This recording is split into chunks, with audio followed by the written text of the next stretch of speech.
ഞാനിങ്ങനെ കേട്ടായിരുന്നു ഒരുപാട് പോലീസ് സ്റ്റോറികൾ ഇങ്ങനെ ചെയ്തുകൊണ്ട് തന്നെ ഈ പോലീസ് സ്റ്റോറി വന്നപ്പോഴും ആദ്യം ചെയ്യണമെന്നുള്ളൊരു ഡൗട്ട് വന്നു. പിന്നീട് പുള്ളി ഇരുന്ന് പറഞ്ഞിട്ട് കൺവിൻസ് ആക്കിയിട്ടാണ് ഈ ഒരു സ്റ്റോറി ചൂസ് ചെയ്തത്. അപ്പം ഇത്രയും എക്സൈറ്റ് ചെയ്യിപ്പിച്ച കാര്യം എന്താണ് ഈ മൂവിയിൽ?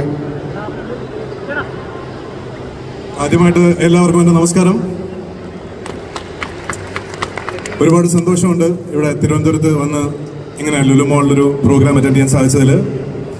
ഏറ്റവും വലിയ കാര്യം, ആദ്യമായിട്ടാണ് ഞാൻ ലുലു മോളിൽ വരുന്നത്. അപ്പോൾ ലുലു മോൾ കാണണമെന്ന് കുറേ നാളത്തെ ഒരു ആഗ്രഹം ഉണ്ടായിരുന്നു. പലപ്പോഴും നമ്മുടെ സിനിമ പ്രൊമോഷണൽ പ്രോഗ്രാംസ് ഒക്കെ നടക്കുന്നത് എറണാകുളത്തെ ലുലു മോളിലാണ്. പക്ഷേ ആദ്യമായിട്ട് ഇവിടെ വന്നെത്തി ലുലു മോൾ കാണാനും സാധിച്ചു. ഇവിടെ ഇങ്ങനെ ഒരു സിനിമയുടെ പ്രൊമോഷന്റെ ഭാഗമായി പങ്കെടുക്കാനും സാധിച്ചു എന്നുള്ളതിൽ ഒരുപാട് സന്തോഷമുണ്ട്. Thank you all, thank you Lulu mall and thank you club F M.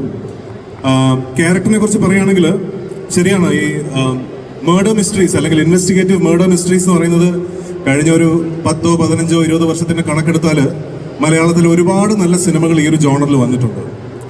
പക്ഷേ ഈ സിനിമകളെയൊക്കെ വ്യത്യസ്തമാക്കുന്നത് അതിൻ്റെ ഒരു ബാക്ക് സ്റ്റോറിയാണ്. കാരണം എല്ലാ സിനിമകൾക്കും ഒരു അളവ് വരെ ഒരു കോമൺ പാറ്റേൺ അല്ലെങ്കിൽ ഒരു ടെംപ്ലേറ്റ് ഉണ്ടാവാറുണ്ട്.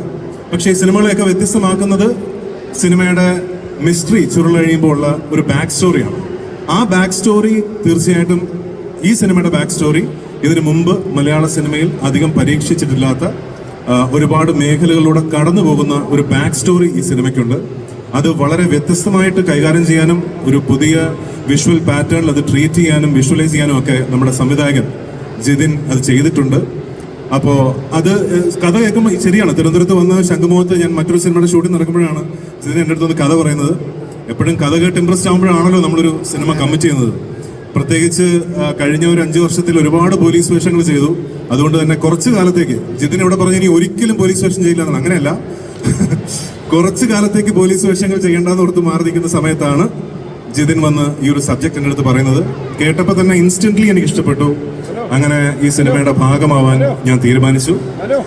പ്ലസ് ഇവിടെ അഷികയൊക്കെ സൂചിപ്പിച്ച പോലെ ഒരുപാട് ഫീമെയിൽ ആക്ടേഴ്സ് ഈ സിനിമയിലുണ്ട്. അധികം നമ്മൾ ഈ ഒരു ജോണർ പടത്തിൽ അധികം അങ്ങനെ ഫീമെയിൽ ആക്ടേഴ്സിനെ കാണാറില്ല. പക്ഷേ ഇതിൽ ഒരുപാട് മെയിൻ ക്യാരക്ടേഴ്സ് കൈകാര്യം ചെയ്തിരിക്കുന്നത് ഫീമെയിൽ ആക്ടേഴ്സ് ആണ്. ആൻഡ് ബാക്ക് സ്റ്റോറി ഡിഫറെൻ്റ് ആണ്. ആൻഡ് എനിക്കും എന്നെ സംബന്ധിച്ചോളം കുറച്ച് നാളത്തിന് ശേഷം ഞാനൊരു പോലീസ് വേഷം ചെയ്യുന്നു. So something different, something interesting.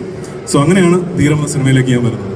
Okay, ധൃതേട്ടാ, Trivandrum എന്ന് പറയുന്ന ഈ ഒരു നഗരം, ഈ ഒരു സ്ഥലം, ഇതിന് ഒരുപാട് വർഷത്തെ മെമ്മറീസ് അല്ലേ, ഒരുപാട് നമ്മുടെ നാടല്ലേ. കുട്ടിക്കാലം മുതൽ ഞങ്ങളൊക്കെ വളർന്ന സ്ഥലമാണ്. തിരുവനന്തപുരത്ത് പൂജപ്പുരയായിരുന്നു കുറേ നാൾ താമസിച്ചിരുന്നത്. അത് കഴിഞ്ഞ് പിന്നെ കരമനയായിരുന്നു അച്ഛൻ്റെ വീട്. ഞങ്ങൾ ചെന്നൈയിൽ നിന്ന് വന്നപ്പോൾ അച്ഛൻ പുതിയൊരു വീട് കരമനയിൽ